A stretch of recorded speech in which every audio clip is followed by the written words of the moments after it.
নমস্কার মাননীয় দর্শকবৃন্দ, আজ 21শে জুলাই 2023। আজ মার্কেটের সিচুয়েশন আপনাদের সামনে প্রস্তুত করছি। প্রথমে চলে যাব ইউএস ফিক্সের ডেলি চার্টে। সেখানে কেমন সংকেত আসছে তার উপর নির্ভর করে বিশ্ববাজারের বিভিন্ন ওঠানামা। তো তাই প্রথমে চলে যাচ্ছি ইউএস ফিক্সে। ইউএস ফিক্স সাইডওয়েজ রয়েছে, এখানে তেমন কোনো সংকেত আমরা পাচ্ছি না।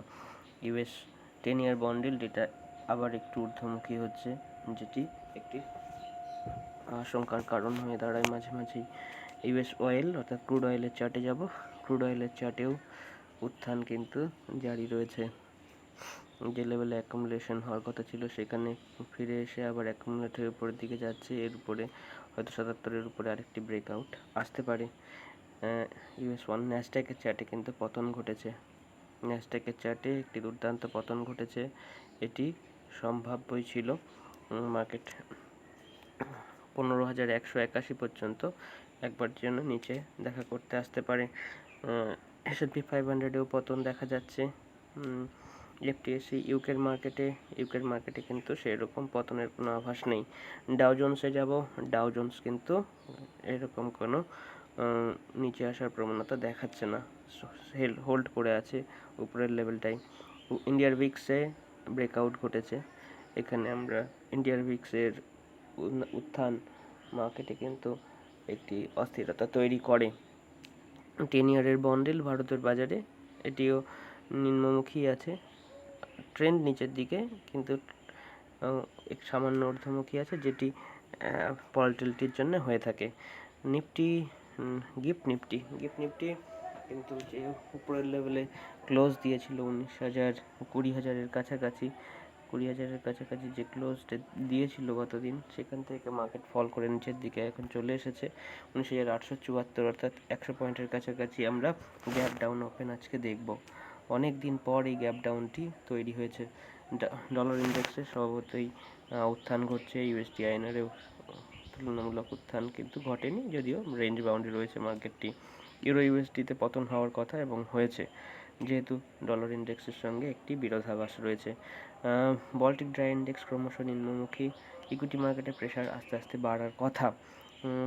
বিটকয়েন রেঞ্জ বাউন্ডে রয়েছে, তবে যে রেঞ্জের নিচের দিকে ট্রেড করছে এটার কোনো দ্বিধা নেই। এখান থেকে মার্কেট হয় সাপোর্ট নিয়ে উপরে যাবে, অথবা এই সাপোর্টটি ভেদ করলে কিন্তু এখানে ওর ইমিডিয়েট সাপোর্ট কিছু নেই, তখন মিনিমাম 28,328-এর কাছাকাছি আসার চেষ্টা করবে। ইথেরিয়ামে যাব। ইথেরিয়ামে একই রকম রেঞ্জ বাউন্ড ট্রেডিং চলছে। ট্রেন্ড লাইন তৈরি হয়েছে, সেই ট্রেন্ড লাইন অনুযায়ী সে ট্রেড করছে। এই ট্রেন্ড লাইনটি আমরা দেখতে পাবো, এখান থেকে তৈরি হয়েছে। তো এই ট্রেন্ড লাইনটি যতক্ষণ অক্ষত আছে আমরা বুলিশ থাকতে পারি।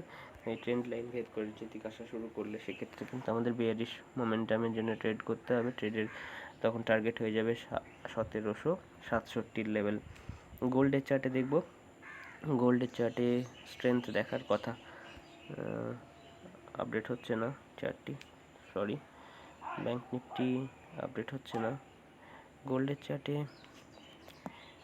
যা এতক্ষণ দেখে বুঝলাম, গোল্ডের চার্টে কিন্তু আমরা স্ট্রেংথ দেখতে পাবো। ব্যাংক নিফটিতে উইকনেস দেখতে পাবো আজকের ওপেনিংয়ের সঙ্গেই। এরপরে ফিন নিফটি আমরা চার্টগুলো দেখতে পাচ্ছি না বলে অত্যন্ত দুঃখিত।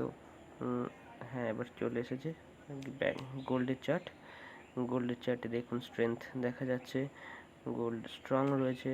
ব্যাংক নিফটি রেকর্ড হাই কালকে স্কেল করেছিল 46,100-200-র কাছাকাছি, কিন্তু মার্কেট এবার নিচের দিকে নেমে 15,124-এর কাছাকাছি একবারের জন্য অন্তত আসবে।